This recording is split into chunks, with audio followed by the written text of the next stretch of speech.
Jacob's presentation started on the scene with fire rescue in the car accident.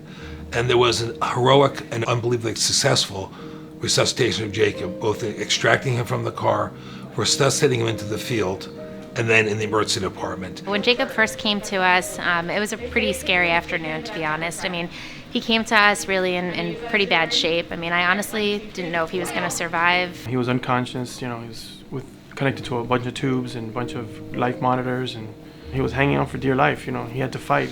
They gave him hours to live. We did emergency surgery on him, both within his abdomen as well as to his extremities. He had a lot of fractures. We had the general surgery team. I had the adult trauma surgeons. We had the cardiac surgeons, the orthopedic surgeons. I mean, somebody told me that there were about 40 people in the room that night just helping to take care of Jacob and to get him through that initial operation. Jacob spent hours getting various things done to him, including controlling bleeding blood vessels, fractured bones, wounds to his heart, to his chest, to his abdomen. And at one point, given the degree of injury to his liver, he actually had to have heart surgery, directing some of the blood from his liver to bypass and go directly to his heart. His kidneys stopped working. He got dialysis. From his head to his toe, every organ was affected. He was in a coma, a traumatic coma. We didn't know he would ever wake up. When the doctors told me the list of stuff that was wrong with him, it was really overwhelming because I couldn't imagine. I remember talking to the family and I said, my biggest concern right now was his brain. And I remember when we finally got him off the ventilator and we all took a deep breath, and then we started seeing him move.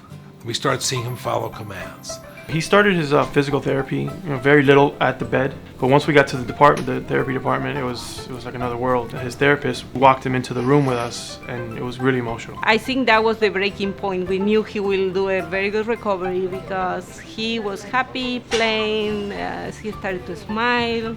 Our initial goals were just for wheelchair mobility. We didn't expect him to walk. Now he's able to go up and down the stairs and do everything.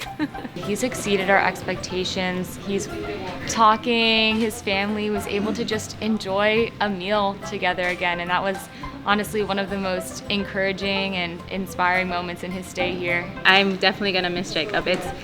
Being an occupational therapist, I was get attached to all of my patients, I can tell you that much. But it's just seeing the progress that he's made and seeing how far he's come just knows that I've done my job.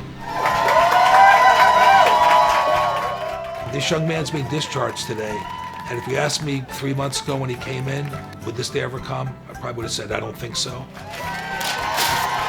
But to see him right now is a testament not only to Jacob and his family, but to the fire rescue team, the first responders on the scene, the ER group, the trauma group, and everyone involved in the pediatric ICU, and this is why we do it, for little guys like Jacob. I remember being in the operating room at one point when we took him back to wash him out and to close his abdomen up, and somebody saying, wow, look at that scar. And I said, listen, if this kid can wake up and tell me that he doesn't like his scar, that'll be the happiest day of my life. And look at him now. Today's the day we're going home, and it's bittersweet. There's no words that can describe the feelings that I get. I greatly appreciate everything. You guys are family of mine for the rest of our life.